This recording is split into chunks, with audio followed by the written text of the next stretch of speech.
Το θέμα της απόψινής ομιλίας ανήκει σε μια ευρύτερη ενότητα Earth Science, το έλεγα, φυσικής για επιστήμης της γης. Η σημερινή ομιλία εστιάζει στην φυσική του κεραυνού, φύση και φυσική του κεραυνού.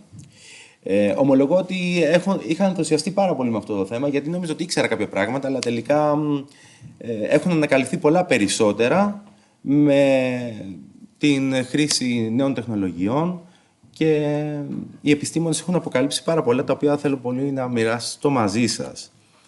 Αλλά για να τα πάρουμε τα πράγματα με τη σειρά, ας ξεκινήσουμε με το τι είναι ο κεραυνός. Είναι μια ισχυρή εκένωση, ηλεκτρική εκένωση, που συμβαίνει στην ατμόσφαιρα συνήθως κατά τη διάρκεια καταιγίδων.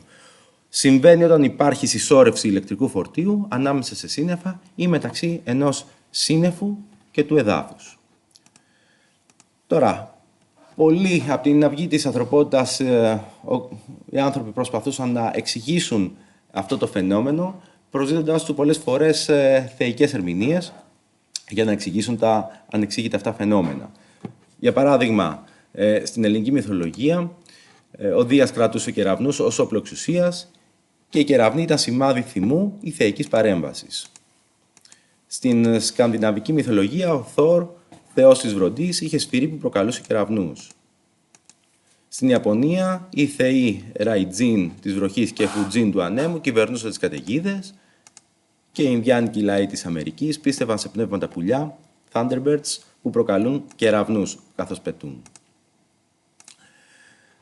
Τώρα, λύση σε αυτό έδωσε ο Βενιαμίν Φραγκλίνος. Πριν από αυτόν τον κύριο που βλέπουμε στο εκατοσταδόλαρο, το αμερικανικό εκατοσταδόλαρο, είχαν μια ανεξήγητη ερμηνεία για τον κεραυνό. Ο συγκεκριμένος, που θεωρείται ένας από τους πατέρες του αμερικανικού έθνους και ήταν η πιο πολυτάλαντη προσωπικότητα της αμερικανικής ιστορίας, είχε ιδιότητες εκτός από εφευρέτης και δημοσιογράφος και διπλωμάτης, τυπογράφος, ένα πρόσωπο δημόσιο ήταν και ασχολήθηκε βεβαίως και με την πολιτική. Αλλά αυτός ήταν που μας έδωσε την ερμηνεία του κεραυνού, με το περίφημο πείραμα, όπως βλέπουμε, με τον χαρταετό. Λοιπόν, ο συγκεκριμένος εφήβρε το αλεξικέραυνο αφού διαπίστωσε την ηλεκτρική φύση του κεραυνού. Εργάστηκε πάνω στον ηλεκτρισμό και πρότεινε την ιδέα του αρνητικού και του θετικού φορτίου. Εργάστηκε πάνω στη μετεωρολογία, εξηγώντας τη δημιουργία των καταιγίδων. Το γεγονός ότι ξέρουμε ότι το φορτίο χωρίζεται σε θετικό και αρνητικό οφείλεται σε αυτόν τον κύριο που ουσιαστικά τα όρισε. Δεν τα ανακάλυψε, τα όρισε. Αυτό θα το ονομάζουμε θετικό, αυτό θα το ονομάζουμε αρνητικό.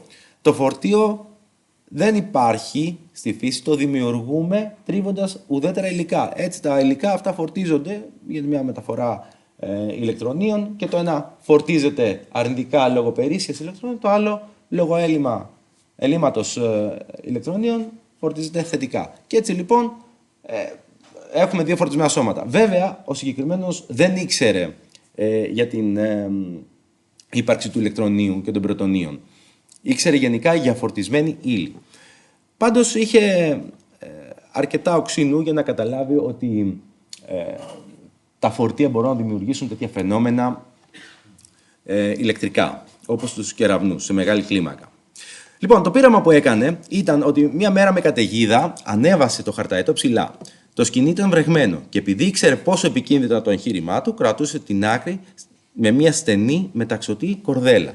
Στο σκοινί είχε δέσει ένα κλειδί, το οποίο συγκέντρωνε τα ηλεκτρικά φορτία της ατμόσφαιρας και αγγίζοντάς το, ηλεκτριζόταν.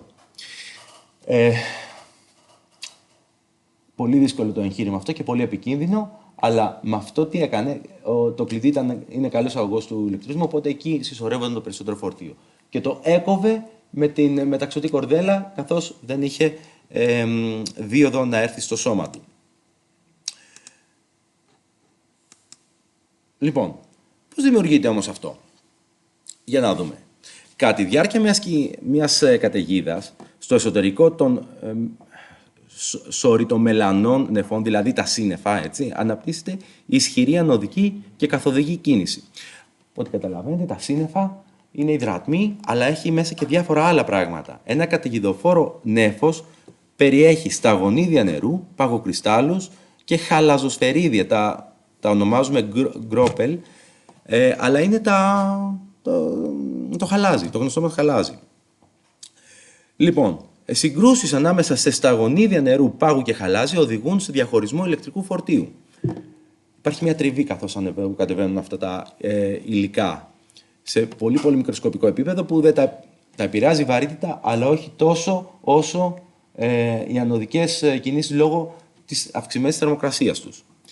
Το πάνω μέρος του νέφους λοιπόν φορτίζεται θετικά, ενώ το κάτω αρνητικά. Και όταν η διαφορά δυναμικού είναι αρκετά μεγάλη, δημιουργείται κεραυνός για να εξορροπηθεί η διαφορά αυτή. Βέβαια, δεν είναι κανόνας ότι πάντα θα έχουμε αρνητικό κάτω και πάντα πάνω. Απλά η μεγαλύτερη συσσόρευση γίνεται κάτω με αυτήν τη διαδικασία που σας είπα. Δηλαδή, κατά την τριβή παγοκρυστάλλων με χαλάζι. Όταν ένα παγοκρυσταλλάκι συγκρουστεί με ένα γκρόπελ, ανάλογα με τη θερμοκρασία και το μέγεθός τους, τα ελαφρύτερα παγοκρυσταλλάκια παίρνουν θετικό φορτίο και τα βαρύτερα γκρόπελ παίρνουν αρνητικό φορτίο. Θα μου πείτε, μα καλά, και πώς το ξέρουμε αυτό? Είμαστε εκεί πέρα με κάποια συσκευή να μετρήσουμε ότι εκεί έχει αρνητικό φορτίο και εκεί θετικό? Η αλήθεια είναι όχι. Δεν μπορούσε κανείς να σκεφτεί ότι υπάρχει τέτοια φόρτιση στο σύννεφο. Αλλά το κάναμε πείραμα μέσα σε εργαστήριο. Λοιπόν, και έχει αποδειχθεί πειραματικά λοιπόν σε θαλάμους πάγους πως οι συγκρούσεις των γκρόπελ, του χαλαζιού με τον πάγο σε θερμοκρασίες περίπου μείον 10 βαθμούς Κελσίου έως μείον 20 παράγουν αυτή την φόρτιση. Άρα βρήκαμε και το μηχανισμό φόρτισης. Να, η εικόνα του παγοκρυστάλλου, δηλαδή μιας χιονονυφάδας μπορούμε να πούμε, και τα χαλαζοσφαιρίδια. Αυτά είναι πιο συμπαγή, πολύ πιο παγωμένα και συμπαγή, σε μέγεθος σφαιριδίων. Αυτά τα δύο τρίβονται ουσιαστικά και δημιουργεί τη φόρτιση. Τώρα, η διαδικασία είναι συνεχής. Βλέπετε ότι δημιουργούνται ηλεκτρικές εκενώσεις και μέσα στο σύννεφο και μεταξύ συννέφου και εδάφους, αλλά και μεταξύ ενός συννέφου και ενός άλλου, αλλά και μεταξύ ενός συννέφου και του αέρα. Γι' αυτά εδώ δεν μπορούσαμε εύκολα να τα δούμε, αλλά τα έχουμε ανιχνεύσει με πολύ καλές φωτογραφικές κάμερες που θα σας εξηγήσω αργότερα. Η διαδικασία είναι συνεχής. Μια συνεχής διαδικασία τριβής και μετακίνησης υλικού. Οι συγκρούσεις μεταξύ των διαφορετικών υδρομετεώρων τροφοδοτούν συνεχώς τον νέφος με φορτία και έτσι δημιουργείται ισχυρό ηλεκτρικό πεδίο μεταξύ των ζωνών. Άρα γιατί τα ηλεκτρόνια πάνε κάτω, το είπαμε, δεν πάνε μόνα τους, μεταφέρονται από το σύστημα σύγκρουσης. Το αρνητικό φορτίο συσσωρεύεται στα βαρύτερα γκρόπελ, τα χαλαζοσφαιρίδια, ενώ τα πιο ελαφρά που έχουν αρνητικό φορτίο πηγαίνουν προς τα πάνω. Τώρα, είδη κεραυνών. Αυτό πραγματικά είναι εντυπωσιακό. Λοιπόν, και αν και είχαμε μία άποψη για τα πρώτα 4, σύννεφο με έδαφος, σύννεφο μέσα στο σύννεφο, μεταξύ συννέφων, από το έδαφος προς το σύννεφο, πολύ πιο σπάνιο αυτό. Πλέον μπορούμε και παρατηρούμε και διάφορες ωραίους σχηματισμούς τύπου στέμματος. Είναι τα sprites, τα jet και τα elves στην υψηλή ατμόσφαιρα. Είναι σπάνια φαινόμενα που έχουν ανακαλυφθεί πολύ πρόσφατα. Και αυτό γιατί έχουμε πλέον πολύ γρήγορες κάμερες να μπορούν να τα εντοπίζουν αυτούς τους σχηματισμούς. Γρήγορες όσον αφορά το κλίστρο. Οπότε μπορούμε να παίρνουμε πολύ στιγμιαία φαινόμενα να τα καταγράφουμε. Δεν φαίνονται με γυμνό μάτι, αλλά έχουν καταγραφεί με κάμερες υψηλής ταχύτητας. Τα sprites είναι αυτά εδώ, που μοιάζουν σαν μέδουσα. Τα jets είναι αυτά εδώ, τα μπλε, που όλα αυτά έχω να πω ότι τα βλέπουμε από ψηλά. Δεν μπορούμε από χαμηλά να τα δούμε εύκολα. Αν και τα sprites έχουν παρατηρηθεί από το έδαφος.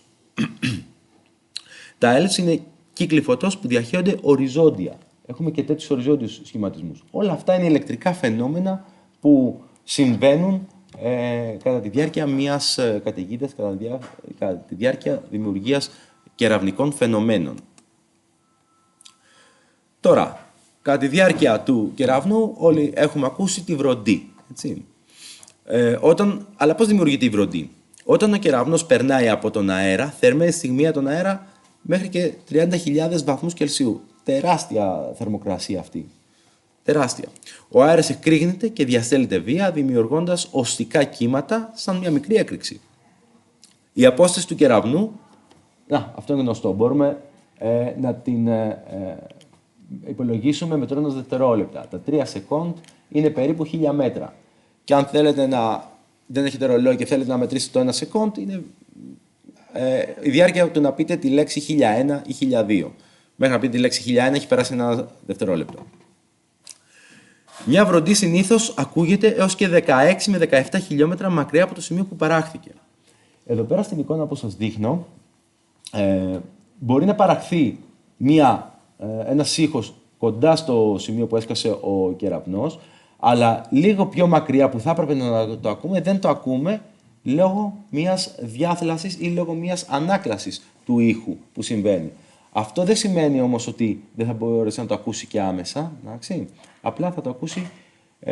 Υπάρχουν και περιπτώσεις, ας πούμε, να είναι κοντά και να μην ακουστεί καλά ο κεραυνός. Ήθελα να σας το πω και αυτό, ότι καμιά φορά μπορεί να έχουμε λαθασμένη εντύπωση για την απόσταση που ακούμε ένα κεραυνό να πέφτει. Θερμοκρασία και ενέργεια. Για να μιλήσουμε λίγο για μεγέθη. Η θερμοκρασία είναι πενταπλάσια από αυτή της επιφάνειας του ηλίου.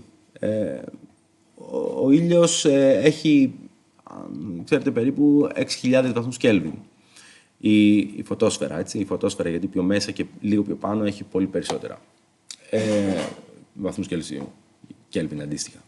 Η ενέργεια ενός κεραυνού φτάνει στα 5 δισεκατομμύρια τζάουλ, αρκετή για να φωτίσει ένα σπίτι για μήνες. Δηλαδή, ένα τέτοιο flash μπορούσε να φωτίσει ένα σπίτι για 5-6 μήνες. Τόση ενέργεια κουβαλάει πάνω του. Για όσους ασχολούνται έτσι λίγο με τα ηλεκτρικά μεγέθη, η ένταση του ρεύματος είναι από 10.000 έως 100.000 αμπέρ. Η διαφορά δυναμικού, δηλαδή τα βολτ, εμείς ξέρουμε ότι η μπρίζα έχει 220 βολτ. Ένας κεραυνός μπορεί να κινηθεί μεταξύ μιας διαφοράς δυναμικού από 10 εκατομμύρια έως και 1 δισεκατομμύριο βολτ. Και πόσο συχνά πέφτουν αυτά? 340 εκατομμύρια κεραυνοί ετησίως παγκοσμίως, έτσι. Κάποιος θα μπορούσε να πει, μα καλά, τόση ενέργεια να πάει χαμένη, δεν μπορούμε με κάποιο τρόπο να την εκμεταλλευτούμε? Ωραία, ένας κεραυνός μόνο έχει ενέργεια, είπαμε, πολύ πολύ μεγάλη, από 1 έως 10 δισεκατομμύρια τζάουλ. Δηλαδή αρκετή να τροφοδοτήσει ένα νοικοκυριό για κάποιους μήνες. Είπαμε τα μεγέθη της ισχύως, ας πούμε, που είναι αρκετά, και γιατί δεν τα χρησιμοποιούμε? Η εκένωση διαρκεί χιλιοστό του δευτερολέπτου. Δηλαδή είναι πάρα πολύ ακαριαίο και στιγμιαίο το φαινόμενο. Δεν είναι ούτε συνεχής ούτε σταθερή ενέργεια. Είναι έκρηξη. Και το δύσκολο είναι να αποθηκευθεί με την υπάρχουσα τεχνολογία. Δεν έχουμε φτιάξει κάποια συσκευή που να μπορέσει να αποθηκεύει τόσο τεράστιες ποσότητες ενέργειας σε τόσο λίγο χρόνο. Δεν υπάρχει εμπορική τεχνολογία που να αντέχει με ασφάλεια τη μεταφορά αυτής της ισχύως, και επίσης η υποδομή για να συλλέγει και να αποθηκεύει ένα κεραυνό θα κόστιζε περισσότερο από την ενέργεια που θα παρήγαμε.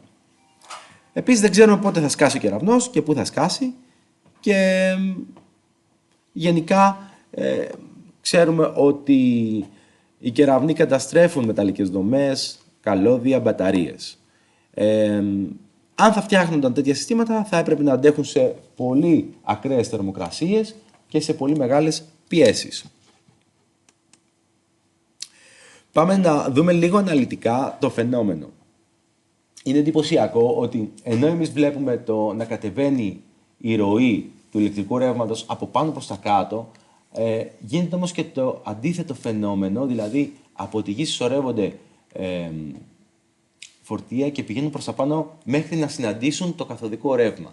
Άρα έχουμε δύο ρεύματα, ένα καθοδικό και ένα ανοδικό. Προφανώς αυτά συναντιούνται σε κάποιο σημείο που ευνοείται η συντομότερη διαδρομή και όχι μόνο η συντομότερη, η πιο εύκολη θα έλεγα διαδρομή.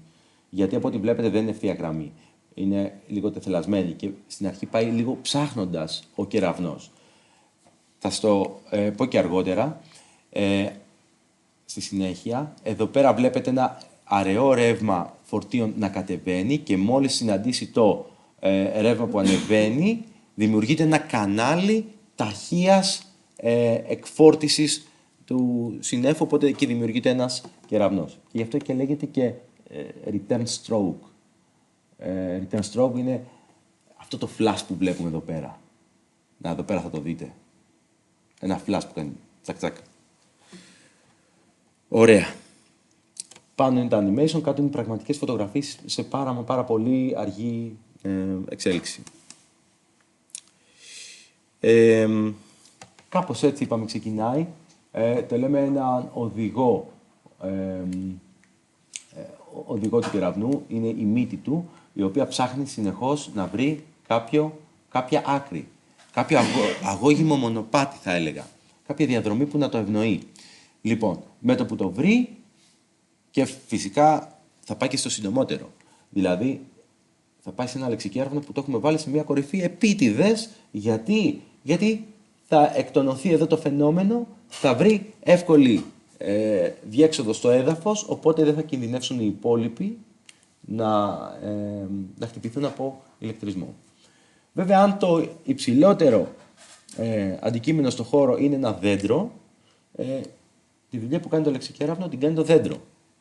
Οπότε συσσωρεύεται, να ξέρετε, το φορτίο στις άκρες για να δημιουργηθεί ένα μονοπάτι αγώγιμο. Και εύκολα αγώγιμο. Τώρα, όλοι μας έχουμε ακούσει την έκφραση κεραυνός εν αιθρία. Αλλά πραγματικά δεν νομίζω ότι γνωρίζουμε ακριβώς το φαινόμενο. Με μια έρευνα που έκανα, ονομάζουμε έτσι τον κεραυνό που εμφανίζεται ξαφνικά χωρίς εμφανή παρουσία καταιγίδας ή συννεφιάς στον ορίζοντα. Δηλαδή, ο ουρανός μπορεί να φαίνεται καθαρός ή και να είναι ακόμα, όμως ο κεραυνός πέφτει ξαφνικά και απρόβλεπτα. Στην πλειονότητα των περιπτώσεων υπάρχει ένα καταιγιδοφόρο νέφος, αλλά είναι μακριά. Μπορεί να είναι έως και 30 χιλιόμετρα απόσταση από το σημείο που βρισκόμαστε. Το νέφος δεν είναι ορατό λόγω της μορφολογίας του, γύρω τοπίου, δηλαδή μπορεί να έχει βουνά, ομίχλη, θολή ατμόσφαιρα, ή λόγω προοπτικής, να μην βλέπω ότι υπάρχει κάποιο νέφος πιο πέρα και να νομίζω ότι είναι ξάστερος ουρανός. Και τελικά έρθει μια βροντή από το πουθενά, ένας κεραυνός από το πουθενά. Τι κάνει λοιπόν εκεί πέρα ο κεραυνός? Ταξιδεύει σε μεγάλες αποστάσεις οριζόντια, μέχρι που θα βρει κάποιο πάλι εύκολα αγώγιμο μονοπάτι και θα σκάσει σε κάποιο σημείο.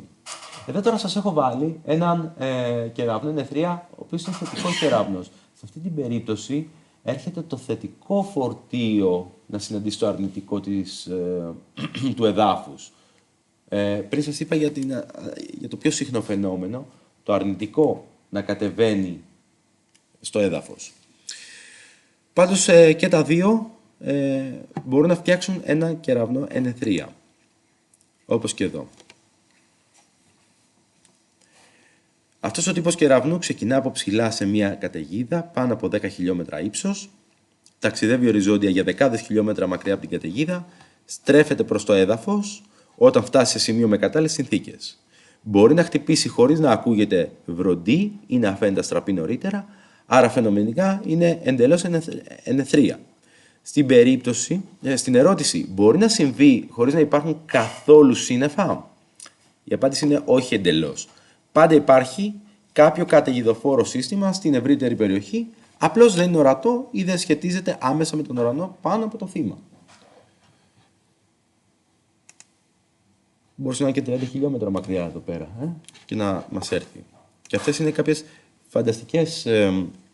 φανταστικά ωραίες φωτογραφίες, οι οποίες μας παρουσιάζουν έναν φαινομενικά ξάστερο ουρανό, δηλαδή ένας ο οποίος βρίσκεται εδώ πέρα βλέπει πάνω του ξάστερο ουρανό από τη δίδοτη μεριά, αλλά ένα καταιγιδοφόρο νέφος πολύ μακριά χτυπάει μια στραπή. Τον χτυπάει. Να, όπως και εδώ. Μία στροφή που δημιουργήθηκε έφτιαξε ένα κεραυνό εδώ, ενώ από πάνω του εδώ στην πόλη, στο δάσος που βρίσκεται, κεραυνός που χτυπάει τη θάλασσα. Είναι λίγο δύσκολο να τα εντοπίσουμε αυτά παρότι είμαστε σε νησί, αλλά γιατί όταν βρέχει και ούτε κάνει κατακλυσμό, δεν πάμε στις παραλίες, δεν βλέπουμε εύκολα, αλλά έχουν καταγραφεί περιπτώσεις που κεραυνοί σκάνε ακριβώς μέσα στη θάλασσα. Λοιπόν, ο κεραυνός μεταφέρει τεράστια ποσά ηλεκτρικής ενέργειας. Όταν πέσει στη θάλασσα, η ηλεκτρική ενέργεια διαχέεται κυρίως στην επιφάνεια του νερού λόγω του δερματικού φαινομένου. Το ρεύμα δηλαδή προτιμά να διαδίδεται κατά μήκος της επιφάνειας αγώγιμων υγρών. Άρα, όταν θα σκάσει εδώ πέρα ο κεραυνός, θα σκάσει σε κάποιο σημείο που φαίνεται μητερό, αλλά αυτό το ρεύμα, όλη αυτή η ενέργεια θα διαχυθεί οριζόντια, δεν θα πάει κάτω-κάτω. Και την είχα πολύ απορία αυτό. Δηλαδή, τα ψάρια θα πρέπει να έχουν πεθάνει με τόσους κεραυνούς που έχουν πέσει μες στη θάλασσα. Αλλά δεν συμβαίνει αυτό γιατί έχει την τάση να διαχέεται οριζόντια, οπότε εξασθενεί αρκετά. Λοιπόν,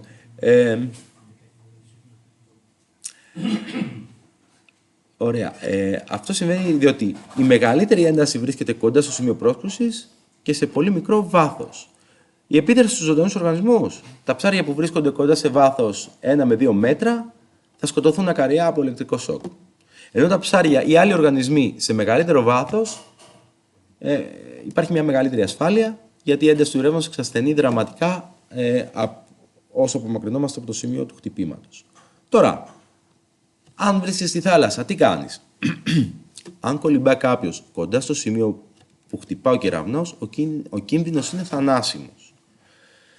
Το σώμα λειτουργεί ως αγωγός και μπορεί να περάσει ρεύμα προκαλώντας καρδιακή ανακοπή, αναπνευστική ανακοπή, νευρικές βλάβες, εγκάβματα. Οπότε, μακριά από τη θάλασσα κατά την καταιγίδα. Γενικά το έχουμε λίγο σαν αίσθηση ότι όταν πάει να βρέξει και αυτά, μαζευόμαστε, δεν κάνουμε μπάνιο, φεύγουμε, κρυβόμαστε. Ακόμα και στην ακτή, αν πατάς στο νερό ή κρατάς μεταλλικά αντικείμενα, υπάρχει αυξημένος κίνδυνος για να σε χτυπήσει. Τώρα, υπάρχουν κάποια θεαματικά φαινόμενα τα οποία συμβαίνουν κατά το χτύπημα κεραυνού σε θάλασσα. Γίνεται μια εξάτμιση νερού λόγω της τεράστιας θερμοκρασίας, μια ακτίναξη νερού ή ατμού σαν πίδακας και ένας θόρυβος σαν έκρηξη.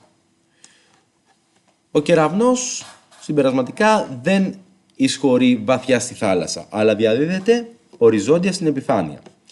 Αν και τα ψάρια σε βαθιά νερά είναι μάλλον ασφαλή, ο άνθρωπος στην επιφάνεια κινδυνεύει πάρα πολύ σοβαρά.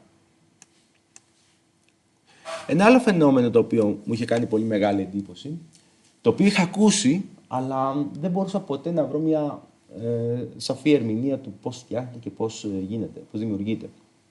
Είναι ο σφαιρικός κεραυνός. Τι είναι η σφαιρική κεραυνή? Η σφαιρική κεραυνή είναι ένα σπάνιο και μυστηριώδες ατμοσφαιρικό φαινόμενο που περιγράφεται ως φωτεινές σφαιρικές οντότητες που εμφανίζονται κατά τη διάρκεια καταιγίδων. Συνήθως έχουν διάμετρο από μερικά εκατοστά έως περίπου 20 εκατοστά και μπορούν να διαρκέσουν από μερικά δευτερόλεπτα έως λεπτά πριν εξαφανιστούν είτε αθόρυβα είτε με έκρηξη. Υπάρχουν πολλές ιστορικές παρατηρήσεις σφαιρικών κεραυνών που έχουν καταγραφεί για αιώνες με πάνω από 2.000 αναφορές τα τελευταία 300 χρόνια. Οι περιγραφές ποικίλουν, μερικές φορές αναφέροντας ότι οι σφαίρες κινούνται αργά, εισέρχονται σε κτίρια, μέσω παραθύρων ή ακόμα και περνούν μέσα από στερεά αντικείμενα. Εντάξει, τώρα όλο αυτό το φαινόμενο που μας περιγράφουν οι άνθρωποι που τα έχουν ζήσει αυτά, μπορεί να είναι και λίγο ψευδαίσθηση, γιατί δεν ξέραν ακριβώς το μηχανισμό λειτουργίας, τι είναι αυτό που βλέπουν, και δεν μπορούσαν να το καταγράψουν με κάμερες με υψηλής τεχνολογίας, υψηλής ταχύτητας που μπορούσαν να το αναλύσουν και με φάσμα, να κάνουν μια φασματοσκοπική μελέτη. Παρά τις πολυάριθμες, αλλά μια προτινόμενη εξήγηση είναι η εξής. Παρά τις πολυάριθμες αναφορές, η επιστημονική κοινότητα δεν έχει καταλήξει με οριστική εξήγηση για το φαινόμενο. Μερικές θεωρίες περιλαμβάνουν ότι αυτό εδώ που βλέπουμε είναι πλάσμα, Το πλάσμα, για να σας εξηγήσω, είναι μια άλλη κατάσταση της ύλης. Είναι ένα φορτισμένο αέριο, το οποίο έχει διαχωρίσει τα θετικά και τα ηλεκτρικά σωματίδια του. Δηλαδή, δεν είναι αέριο όπως το οξυγόνο, είναι φορτισμένο αέριο και πολύ πιο αραιό. Κάποιοι ερευνητές προτείνουν ότι οι σφαιρικοί κεραυνοί είναι μορφές πλάσματος που δημιουργούνται από ηλεκτρικές εκενώσεις. Και κάποιοι άλλοι λένε ότι είναι ψευδαισθήσεις. Μία άλλη θεωρία προτείνει ότι οι σφαιρικοί κεραυνοί μπορεί να είναι οπτικές ψευδαισθήσεις που προκαλούνται από μαγνητικά πεδία που δημιουργούνται κατά τη διάρκεια καταιγίδων. Θα μπορούσε να είναι και κάτι τέτοιο. Αλλά η αλήθεια είναι ότι αυτό εδώ είναι ένα βιντεάκι που καταγράφηκε. Καταγράφηκε από κάποιους Κινέζους αυτό το βιντεάκι πρόσφατα. Εδώ βλέπουμε το σφαιρικό κεραυνό και εδώ βλέπουμε το φάσμα του. Είναι ένα συνεχές φάσμα. Όταν λέμε συνεχές φάσμα, τα χρώματα είναι συνεχή, ας πούμε. Φαίνονται να διαδέχεται το ένα το άλλο. Λοιπόν, βρήκα μια δημοσίευση αυτών των κυρίων εδώ πέρα. Λοιπόν, επίσημη επιστημονική αναφορά. Το 2012, μια ομάδα Κινέζων επιστημόνων ερευνούσαν καταιγίδες και κεραυνούς στη βορειοδυτική Κίνα. Κατέγραψαν το φαινόμενο σε βίντεο κατά τη διάρκεια της καταιγίδας. Το βίντεο έδειχνε ένα φωτεινό σφαιρικό αντικείμενο να κινείται οριζόντια σε όλο το τοπίο πριν εξαφανιστεί. Να εξηγήσω λίγο εδώ τι βλέπουμε. Εδώ πέρα, αφού έγινε αυτός ο κεραυνός, άφησε μία μύτη εδώ πέρα, αυτό που λέμε σφαιρικό κεραυνό. Βλέπουμε εδώ πέρα το χρώμα που άφησε και είναι από ψηφιακή βιντεοκάμερα πάρα πολύ καλής ευκρίνειας και πολύ γρήγορη. Που παίρνει δηλαδή πολλά frame per second. Εδώ πέρα το κανάλι Αστραπής Cloud to Ground εννοεί αυτό εδώ, CG. Εξαφανίζεται, δηλαδή έφυγε ο κεραυνός από εδώ πέρα, εντάξει, και έμεινε μόνο αυτό το ball lighting, αυτό ο σφαιρικός κεραυνός. Και εδώ άφησε το χρώμα του, αυτό δηλαδή έζησε για λίγα λεπτά ακόμα, λίγα δευτερόλεπτα ακόμα. Εδώ πέρα φάνηκε η φωτεινότητά του, σε ασπρόμαυρο, και εδώ πέρα όλο το φάσμα του. Άρα τελικά, ίσως και να υπάρχουν, έγινε μια καταγραφή, έγινε κάτι, το εντοπίσανε κάποιοι Κινέζοι, ας πούμε. Είναι σπάνιο το φαινόμενο, δεν είναι εύκολο να το καταγράψει κάποιος. Τώρα, ηλεκτρικές εκενώσεις σε παγκόσμια κλίμακα, ανά τετραγωνικό χιλιόμετρο, ανά έτος. Αυτή είναι η γη μας, ο παγκόσμιος χάρτης, και εκεί που έχει πολύ μαύρο, είναι η μεγαλύτερη συχνότητα των ηλεκτρικών εκενώσεων, κεραυνικών εκενώσεων. Εκεί που έχει μαύρο είναι 70 ανά τετραγωνικό χιλιόμετρο ανά έτος. Πολύ συχνά, πάρα πολύ συχνά. Από ό,τι βλέπετε εδώ πέρα, είναι πολύ λιγότερες οι πιθανότητες να σκάσει σε ανοιχτά νερά, σε ωκεανούς και σε πολύ παγωμένες περιοχές. Είναι πολύ λιγότερο πιθανό, ως καθόλου πιθανό. Άρα προτιμάει εδώ την τροπική ζώνη που γίνονται και έντονα κλιματικά φαινόμενα. Αλλαγές ουσιαστικά, κλιματικές αλλαγές. Λοιπόν, η επιστημονική έρευνα πάει στους κεραυνούς. Γιατί γίνεται? Για να μελετήσουμε την ατμόσφαιρα και των φυσικών φορτίσεων. Εξετάζεται η σχέση με την κοσμική ακτινοβολία, η οποία είναι ακτινοβολία υψηλής ενέργειας από σωματίδια που προέρχονται από το διάστημα, και οι ερευνητές προσπαθούν να αξιοποιήσουν την ενέργεια των κεραυνών, αλλά η ασταθή τους φύση τους το καθιστά δύσκολο. Τώρα θα δούμε ότι κάποιοι προσπαθούν στην περίπτωση της Ιαπωνίας να χρησιμοποιήσουν και drones με καλώδια, ώστε να μπορέσουν να πάρουν κάποιο ρευματάκι από φορτισμένα, εγώ θα έλεγα, περιοχές, αλλά είναι ακόμα σε πολύ ερευνητικό επίπεδο. Η ιδέα ότι οι κεραυνοί θα μπορούσαν να δημιουργήσουν μικρές μαύρες τρύπες, γιατί ακούγονταν και αυτό κάποια στιγμή και ήθελα να το ερευνήσω, δεν υποστήριζε από την τρέχουσα επιστημονική γνώση. Σύμφωνα με πρόσφατες μελέτες, υπάρχει αδυναμία δημιουργίας μαύρων τρυπών από το φως. Όταν μιλάμε για μαύρες τρύπες, μιλάμε για πολύ μικρές σε μέγεθος, αλλά και πολύ χρονικά ανεπαίσθητες, δηλαδή διαρκούν δισεκατομμυριστών του σεκόντ. Με το που γεννείται εξαφανίζονται με τη μία. Η αλήθεια είναι ότι δεν θα μπορούσε η ενέργεια που έχουν οι κεραυνοί να φτιάξουν αυτές τις μαύρες τρύπες, μικρές μαύρες τρύπες. Έρευνες δείχνουν ότι είναι αδύνατο να δημιουργηθεί μαύρη τρύπα αποκλειστικά από φως ή από ηλεκτρομαγνητική ακτινοβολία, καθώς οι κυβαντικές αρχές το απαγορεύουν. Άρα είναι θέμα θεωρίας κυρίως και όχι τόσο ενέργειας. Λοιπόν, στην περίπτωση τώρα θα σας βάλω τώρα και ένα βιντεάκι, το οποίο θα σας δείξει ένα drone που έφτιαξαν οι Ιάπωνες για να μπορέσουν να συλλέγουν ηλεκτρικό φορτίο από τα σύννεφα.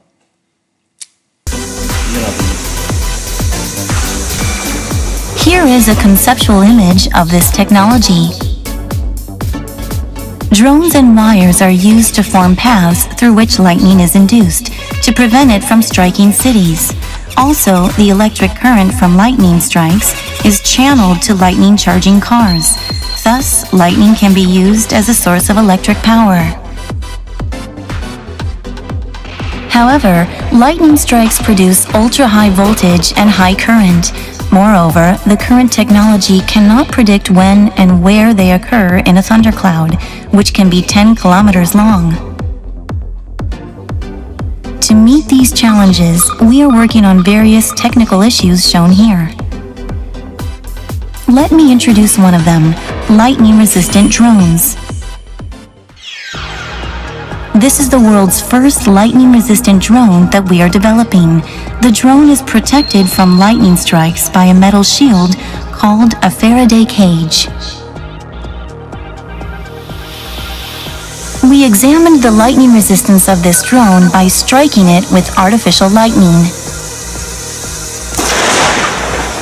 Let's look at the lightning strike scene once again with super slow replay. Even after being hit by a lightning strike, the drone is able to fly without any failure or malfunction. This experiment also confirmed that lightning can be guided using a wire. We will develop technology for controlling lightning and technology for using lightning as a source of electric power with an aim of making these commercially applicable as early as possible.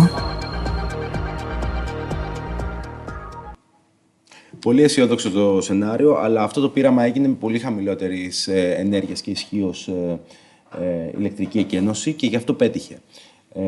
Δεν ξέρω στην περίπτωση ενός κεραυνού πραγματικού αν θα μπορούσαν να αντέξουν τα καλώδια, μάλλον θα άλλιωναν. Αλλά εντάξει, θα μπορούσαν να πάρουν φορτίο πριν γεννηθεί ο κεραυνός και να πάρουν φορτίο από την ατμόσφαιρα. Ίσως να γίνει αυτή η τεχνολογία εφικτή.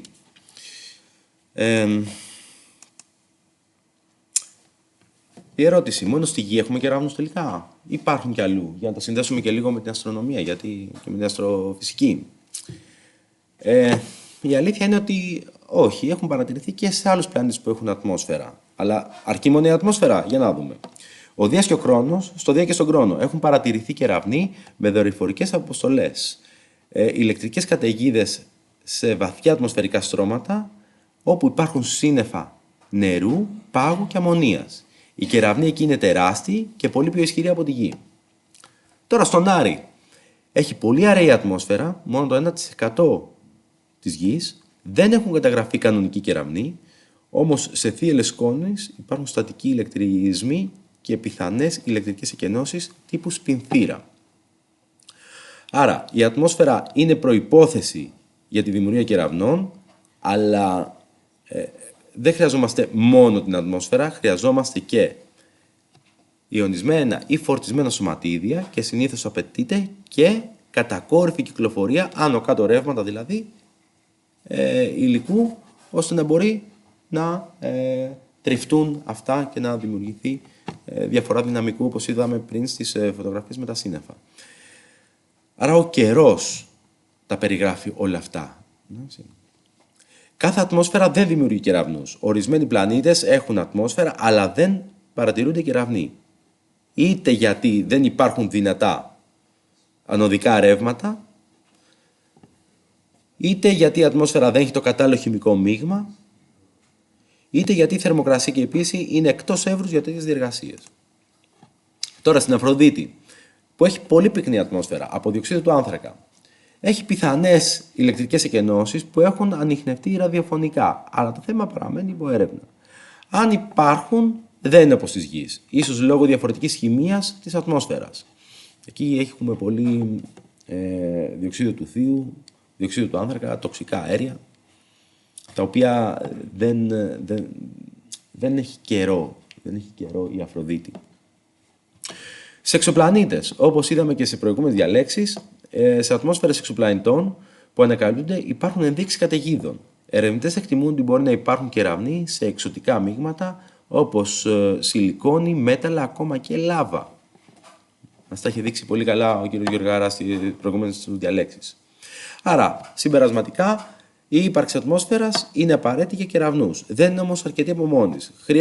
Χρειαζόμαστε ατμόσφαιρα, καταιγίδες, σωστό χημικό περιβάλλον και ενεργή μεταφορά φορτίων.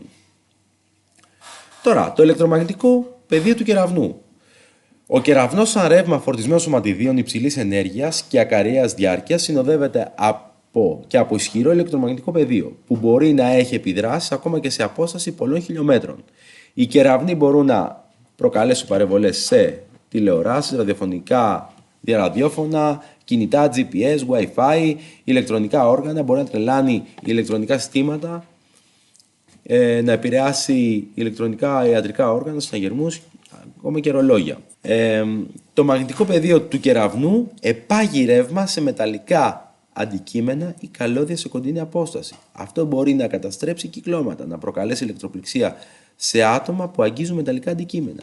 Δηλαδή, μπορεί να σκάσει, πολύ μακριά ο κεραυνός, όχι πάρα πολύ μακριά, εντάξει, αλλά σε μια μακρινή απόσταση από εμάς, αλλά το ηλεκτρομαγνητικό του πεδίο, το μαγνητικό πεδίο που θα παραχθεί από τον κεραυνό, να επαγωγικά, δηλαδή να δημιουργήσει ρεύμα, ηλεκτρικό ρεύμα σε ένα άλλο μέταλλο πιο μακριά από εκεί που έσκασε, χωρίς να υπάρχει γέφυρα σύνδεσης ηλεκτρικού φορτίου της περιοχής που έσκασε ο κεραυνός με το μεταλλικό αντικείμενο. Αυτό σημαίνει επαγωγικά.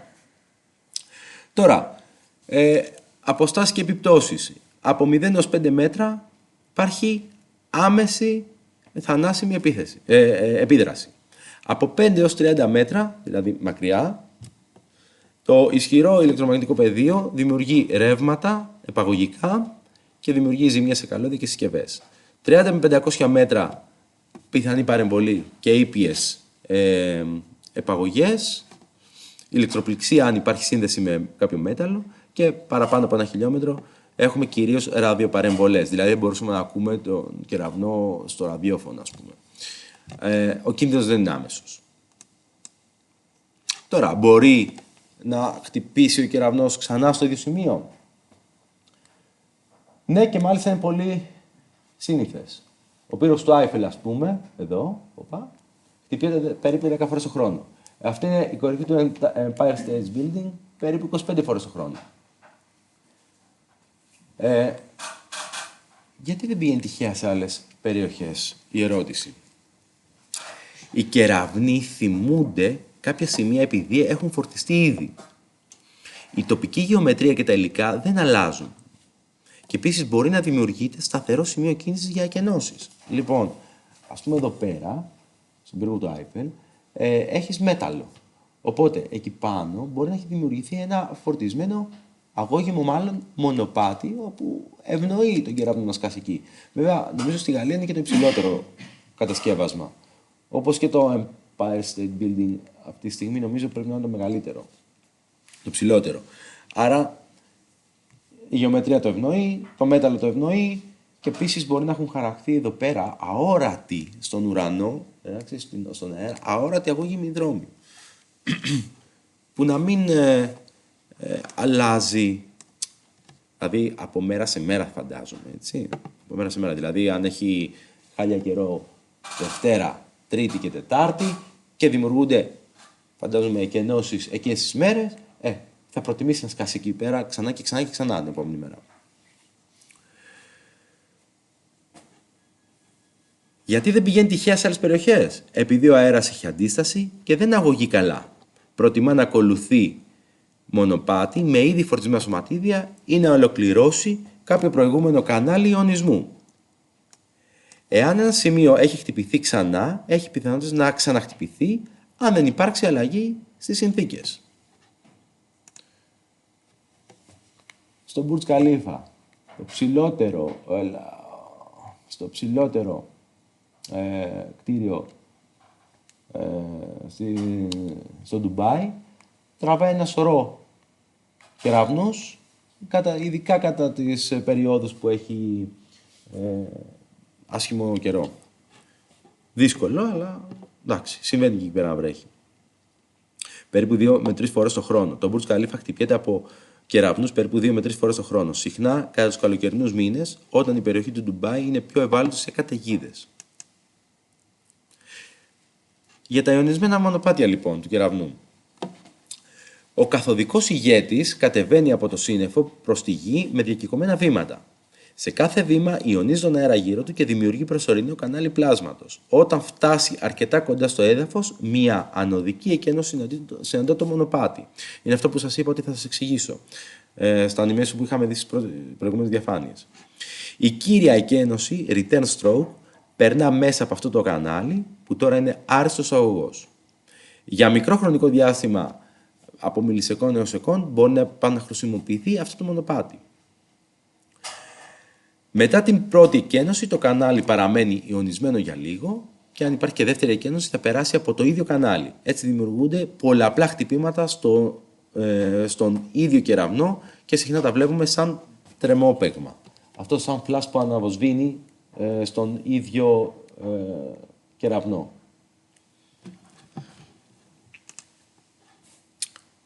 Να συγκρίνουμε λίγο τώρα κάτι, γιατί και το ένα ηλεκτρικό φαινόμενο και το άλλο. Να συγκρίνουμε λίγο το χρώμα του κεραυνού με το σέλας. Γιατί ο κεραυνός φαίνεται λευκός και όχι πολύχρωμος? Εδώ βλέπουμε ένα κεραυνό και εδώ βλέπουμε το σέλας. Το σέλας κυρίως είναι εύκολα παρατηρήσιμο από το βορρά, το βόρειο σέλας. Λοιπόν, τι γίνεται? Ο κεραυνός οφείλεται κυρίως στην τεράστια θερμοκρασία, θερμική ακτινοβολία μέλανος σώματος. Μέλαν σώμα είναι το υλικό το οποίο είναι τέλειος απορροφητής και τέλειος εκπομπός ακτινοβολίας. Οπότε, εφόσον εκπέμπει όλες τις ακτινοβολίες, μπορεί να εκπέμψει όλα τα χρώματα, τα οποία όταν τα αναμειγνύεις βγάζει το λευκό φως. Ο κεραυνός φτάνει σε θερμοκρασίες έως 30.000 βαθμούς Κελσίου. Σε αυτές τις θερμοκρασίες η εκπεμπόμενη ακτινοβολία καλύπτει όλο το φάσμα, από το υπεριώδες έως το υπέρυθρο, και επειδή το ανθρώπινο μάτι δεν αντιλαμβάνεται ως λευκό μπλε φως, λόγω της υπερκάλυψης όλων των χρωμάτων, το βλέπουμε σαν λάμψη λευκή με... έχουμε και χρώμα, ηλεκτρικά από ό,τι ξέρω, Το μπλε το ηλεκτρικά, αλλά είναι και φωτεινό μέσα. Λοιπόν, το σέλας, ορόρα ας πούμε, παράγεται από διεγερμένα άτομα και μόρια αερίων και όχι από θερμική ακτινοβολία. Γι' αυτό δεν έχει υψηλή θερμοκρασία, αλλά εκπομπή συγκεκριμένου χρώματος. Και το χρώμα εξαρτάται από το είδος του αερίου και την ενέργεια διέγερσης. Δηλαδή το οξυγόνο δίνει πράσινο ή κόκκινο χρώμα, ενώ το άζωτο μοβ ή μπλε. Για να σας εξηγήσω λίγο απλά τον μηχανισμό, έρχονται σωματίδια από τον ήλιο, ηλεκτρόνια κυρίως, τα οποία χτυπάνε την ατμόσφαιρα και επειδή εκεί το μαγνητικό πεδίο κάνει μία ακαμπήλωση προς το βορρά και οι μαγνητικές του γραμμές βυθίζονται σε χαμηλά υψόμετρα της ατμόσφαιρας, τα φορτισμένα σωματίδια ακολουθούν το μαγνητικό πεδίο της γης και χτυπάνε τα μόρια της ατμόσφαιρας που είναι οξυγόνο και άζωτο. Το οξυγόνο όταν χτυπηθεί από ηλεκτρόνια, σαν να λέμε, διαταράσσεται, διεγείρεται και όταν αποδιαγείρεται, όταν χαλαρώνει, βγάζει φως, ακτινοβολία. Αυτές οι διαταράξεις τον κάνουν να εκπέμπει στο πράσινο και στο κόκκινο. Άρα δεν είναι πολύ, δεν θερμό αυτό εδώ το φως, ενώ αυτό είναι φως από υπερβολικά μεγάλη θερμοκρασία. Λόγω θερμικής ακτινοβολίας αυτό, ενώ αυτό λόγω ψυχρής ακτινοβολίας. Τώρα, κάποια ατμοσφαιρικά φαινόμενα. Και εδώ πολύ εντυπωσιακά, γιατί πολλοί ναυτικοί τα έχουν συναντήσει αυτά. Ιδιαίτερα σε παλαιότερες γενιές ναυτικών, φαντάζομαι του προηγούμενου αιώνα. Το St. Elmo's Fire, η φωτιά ή το φως του Αγίου Έλμου, είναι ένα είδος ηλεκτρικής εκένωσης που προκαλείται από ιονισμό του αέρα γύρω από τις αιχμές. Δηλαδή βλέπαν οι ναυτικοί στα καράβια, πάνω στα κατάρτια, αυτό είναι ένα μπλε φωτισμό, ένα τρεμόπαιγμα ή στα σκοινιά. Έχει χρώμα μπλε ιώδες έως και γαλαζοπράσινο. Ο ήχος συρρικτός και υπήρχε μια οσμή από όζον ή νητρόδι. Τι είναι αυτό? Είδος ψυχρής ηλεκτρικής εκένωσης από ιονισμό του αέρα γύρω από αιχμές, κατάρτια, κεραίες, φτερά αεροπλάνων, σταυρούς εκκλησιών, ακόμα και ανθρώπινα μαλλιά, δάχτυλα και δάχτυλα. Εντάξει, πολύ σπάνιο αυτό. Εντάξει.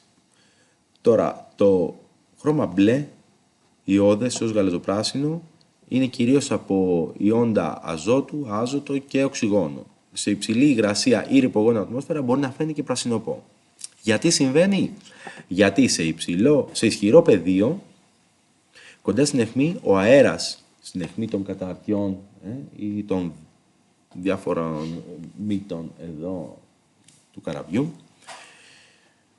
ο αέρας ιονίζεται τοπικά χωρίς να κλείνει πλήρες το κανάλι όπως τον κεραυνό. Δηλαδή δεν εκφορτίζεται αυτό εδώ, δεν υπάρχει αγώγιμο μονοπάτι. Εγκλωβίζεται εκεί πέρα ιονισμένο αέριο. Είναι σταθερή ή συνεχής λάμψη ή φλόγα που τρεμοπαίζει πάνω στην αιχμή. Πότε και πού φαίνεται? Σε θαλάσσιο περιβάλλον, πάνω σε κατάρτια ή σκοινιά, σε αεροσκάφη, πάνω σε παρμπρίζ και ακμές πτερυγίων, συχνά σαν μοβ λάμψη που απλώνεται, σε ορισμένες κορυφές ή κεραίες πριν από έντονες καταιγίδες. Ποιες είναι οι διαφορές από ένα κεραυνό και ένα σφαιρικό κεραυνό? Δεν είναι κεραυνός. Δεν είναι στιγμίο κανάλι υψηλού ρεύματος, αλλά διάχυτη εκένωση μικρού ρεύματος. Δεν είναι σφαιρικός κεραυνός, γιατί δεν είναι μια κινούμενη φωτεινή σφαίρα, είναι δεμένη σε επιφάνειες ή αιχμές. Μπορεί να εμφανιστεί πριν ή μετά από κεραυνός ως ένδειξη έντονου ηλεκτρικού πεδίου. Και όσο αφορά την ασφάλεια, η ίδια η κορονική εκένωση είναι συνήθως μια επικίνδυνη, δηλαδή αυτό έμενε εκεί πέρα αυτό το φως. Αλλά αποτελεί προειδοποίηση ότι το πεδίο είναι αρκετά έντονο ώστε να υπάρξουν κεραυνοί. Έτσι λοιπόν απομακρυνόμαστε από αιχμηρά και υψωμένα αντικείμενα. Αυτό το φως το θεωρούσαν, του έδωσαν αυτό το όνομα του Αγίου Έλμου, γιατί το θεωρούσαν καλό ιονό στα κατάρτια, γιατί τους προειδοποιούσε για έντονα κεραυνικά φαινόμενα η ναυτική. Άρα ήταν προειδοποίηση. Τώρα, εντυπωσιακά, ατμοσφαιρικά φαινόμενα όπως το STEV, Strong Thermal Emission Velocity Enhancement. Τώρα, αυτό είναι, τι είναι αυτό? Είναι μια οπτική μορφή, στενή, μοβ-ροζ, ευθεία λωρίδα που εκτείνεται από Ανατολή έως Δύση σε υποορορικά γεωγραφικά πλάτη. Δηλαδή εκεί που δεν έχουμε σέλας, που δεν θα εμφανίζονταν σέλας. Είναι λίγο πολύ πιο κάτω από το σέλας. Συχνά συνοδεύεται και από ένα πράσινο picket fence, δηλαδή κάθετες ράβδι. Πράσινη ράβδι. Σε αυτή η φωτογραφία ίσως να φαίνεται εδώ πίσω από το τέτοιο. Λοιπόν, η διάρκεια είναι περίπου 10 με 60 λεπτά. συχνά μετά από αυξημένη γεωμαγνητική δραστηριότητα.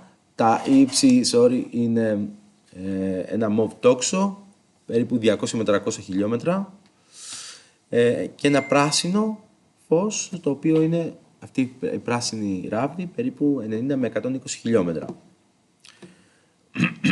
Λοιπόν, δεν είναι κανονικό σέλας.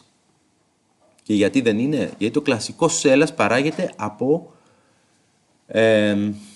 μια διεργασία που οι ηλεκτρόνια χτυπάνε το οξυγόνο και το άζωτο, όπως σας είπα πριν, από ταχαίως κινούμενα ηλεκτρόνια από τον ήλιο. Το Steve τώρα, αυτό εδώ το φαινόμενο, αυτό εδώ το πράγμα, πώς δημιουργείται? Δημιουργείται από ρεύματα υψηλής ταχύτητας, ιονορευματικά ρεύματα. Δηλαδή έχουμε ιόντα τα οποία φεύγουν με πολύ μεγάλη ταχύτητα προς τα πάνω. Θερμαίνουν τριβικά τα ουδέτερα σωματίδια της ατμόσφαιρας, αλλάζοντας τη χημεία, τη θερμοκρασία, και γι' αυτό έχουμε μοβ συνεχές φάσμα εκπομπής, δηλαδή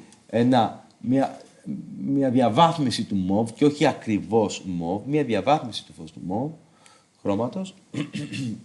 γιατί καθώς ανεβαίνει προς τα πάνω αυτό το τζετ ιονισμένων σωματιδίων, τρίβονται με τα μόρια της ατμόσφαιρας και βγάζουν αυτό το τύπου χρώματος. Και το πράσινο χρώμα που φαίνεται πιο πάνω φαίνεται να είναι διακριτή.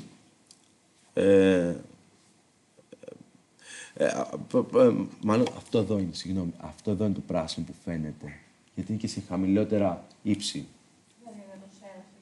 Δεν είναι το σέλας, όχι. Γιατί αυτά εμφανίζονται τα δύο φαινόμενα σε υποσελαϊκό γεωγραφικό πλάτος. Δηλαδή εκεί που δεν θα έπρεπε να βλέπουμε σέλας. Ωραία. Πού και πού φαίνεται? Από τον Καναδά, τη Βόρεια Ηπα, Σκωτία, Βρετανία, Σκανδιναβία, κάτω από τη ζώνη του κανονικού σέλαος. Συχνότερο κατά τις γεωμαγνητικές καταιγίδες. Λοιπόν, σκιώδεις τώρα αστροβιλισμοί των κεραυνών. Πρόκειται για προσωρινές ατμοσφαιρικές διαταραχές, δείνες στον αέρα ή στην υγρασία που δεν είναι ορατές άμεσα, αλλά φαίνονται σαν παραμόρφωση ή σκιά όταν φωτίζονται κατάλληλα ή όταν ο αέρας είναι φορτισμένος ή υγρός. Είναι εργαστηριακά επιβεβαιωμένα, αλλά δεν είναι καθόλου παρατηρήσιμα στο πεδίο. Ένας ισχυρός κεραυνός διαπερνά την ατμόσφαιρα και τι προκαλεί? Ταχύτητα θέρμανση και διαστολή του αέρα γύρω από την εκένωση. Δημιουργεί οστικά κύματα που διαδίδονται σαν έκρηξη, και αυτά τα κύματα δημιουργούν ροές και στροβιλισμούς στο περιβόητο αέρα. Αν υπάρχει υγρασία, σκόνη ή ομίχλη, αυτά τα ρεύματα μπορούν να χαραχθούν οπτικά για λίγα δευτερόλεπτα. Πώς φαίνονται? Μοιάζουν με διαφανείς σωλήνες ή κινούμενα κύματα στον αέρα, σαν αόρατοι κυλινδρικοί στροβιλισμοί που κινούνται ή περιστρέφονται, δεν φαίνονται άμεσα. Αφήνουν ίχνη μόνο υπό δικές συνθήκες. Φαίνονται σαν παραμορφώσεις του χώρου ή της εικόνας πίσω τους. Η απότομη θέρμανση του καναλιού του κεραυνού δημιουργεί ένα κρουστικό κύμα, το οποίο σε εργαστηριακές εκενώσεις προκαλεί δακτυλιοειδείς δείνες και ισχυρή στροβιλότητα. Αναμένεται παρόμοιος μηχανισμός και στο φυσικό φαινόμενο, αν και η άμεση οπτικοποίηση στο πεδίο είναι πολύ δύσκολη λόγω της ταχείας μετατροπής σε shockwave, του shockwave σε ήχο. Άρα, μάλλον κατά την παραγωγή του φαινομένου, κρουστικού αυτού φαινομένου, δημιουργούνται αυτές οι τυριβώδεις ροές, οι οποίες δυστυχώς δεν φαίνονται άμεσα, γιατί γίνονται πάρα πολύ γρήγορα. Γίνεται shockwave. Από shockwave σε ήχο βασικά. Αλλά εργαστηριακά τα έχουν αναπαράξει αυτά. Τα έχουν αναπαράξει υπό ιδανικές συνθήκες.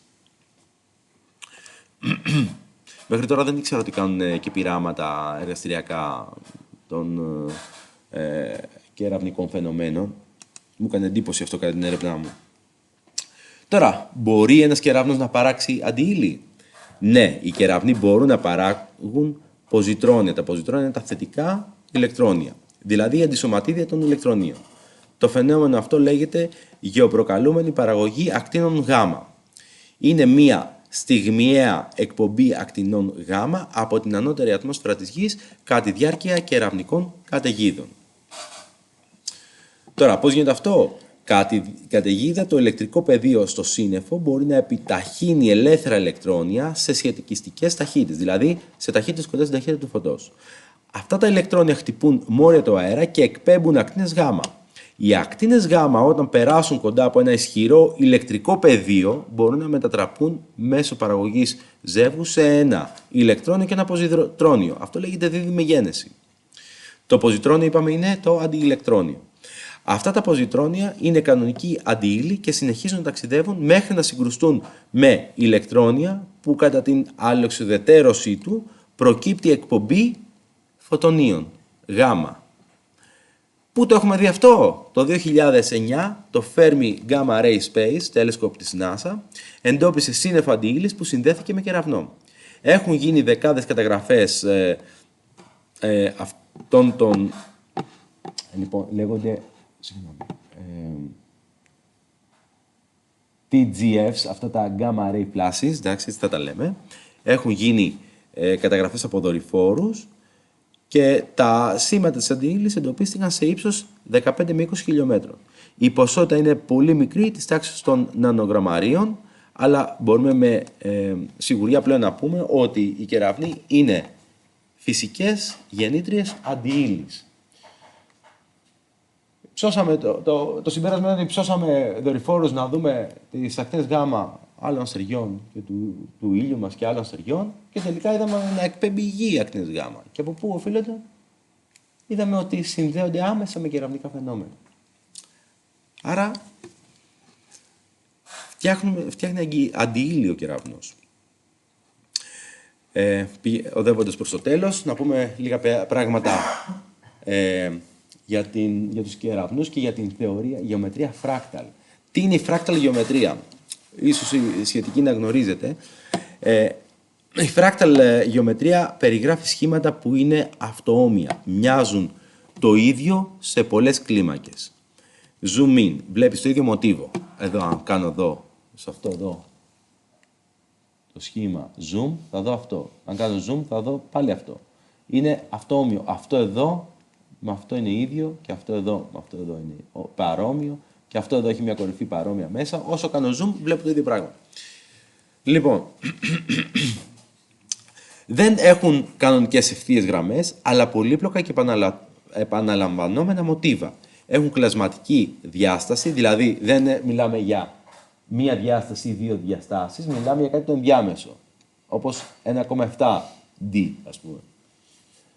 Λοιπόν, τέτοια παραδείγματα είναι παντού στη φύση. Δεν είναι κάτι απλά θεωρητικό, μαθηματικό.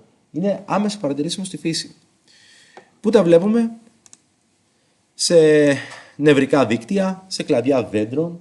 Αν πάρετε ένα φύλλο, ας πούμε, ένα λουλούδι, ας πούμε, βλέπετε ότι επαναλαμβάνεται η ίδια γεωμετρία. Αν πάρετε κάποια ποτάμια, βλέπετε ότι οι παραπόταμοι μοιάζουν σαν μοτίβα μεταξύ τους. Φτιάχνουν και αυτά παραπόταμους και άλλα παραποταμάκια, μοιάζουν σαν τέτοιο.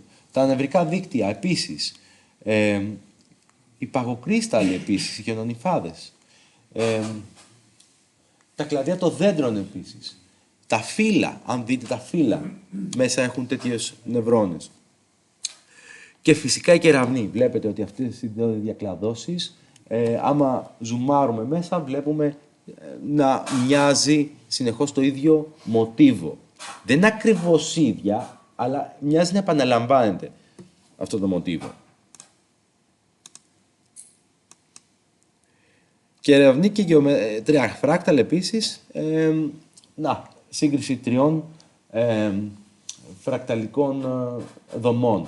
Ο κεραυνός, ένα δέντρο φρακταλικό και αυτό το μοντέλο Lichtenberg είναι αυτό που φτιάχνεται αν κάψουμε μια επιφάνεια.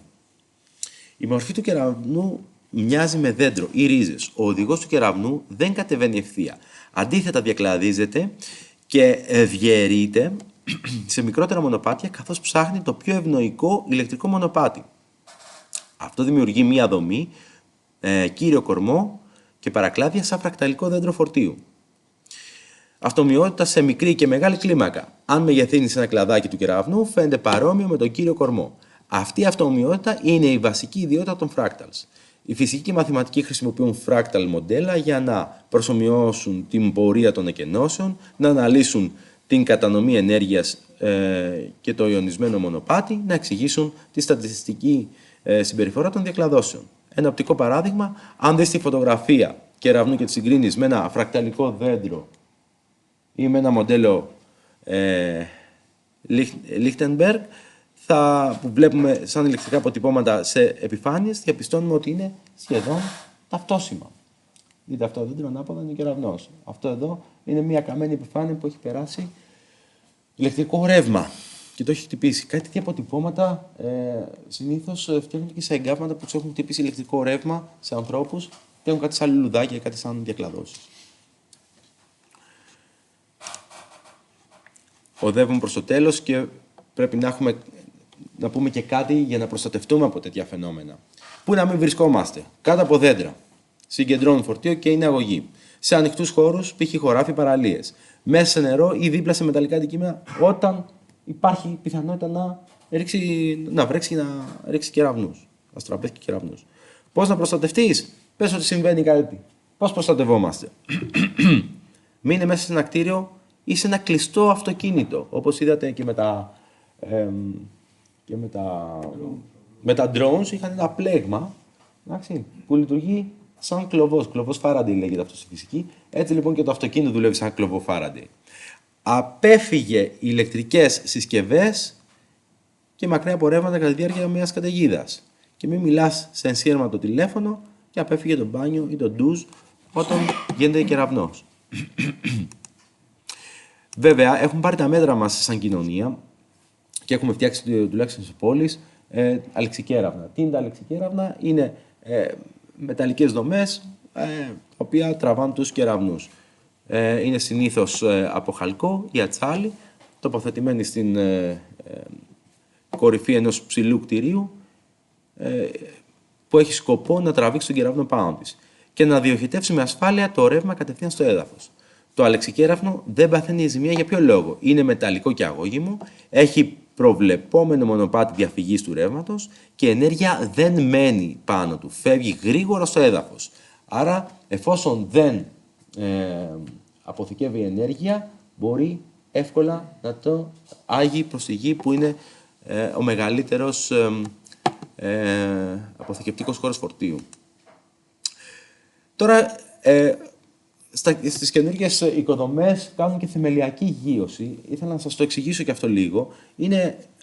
Η θεμελιακή γείωση μπορεί να προστατεύσει αν υπάρχει και αλεξικέραυνο. Το ρεύμα περνάει μέσω αγωγού προς την θεμελιακή γείωση και φεύγει με ασφάλεια. Η θεμελιακή γείωση διασκορπίζει την ενέργεια σε ένα ευρύ δίκτυο, με ένα ευρύ δίκτυο στο έδαφος, ελαχιστοποιώντας τη ζημιά.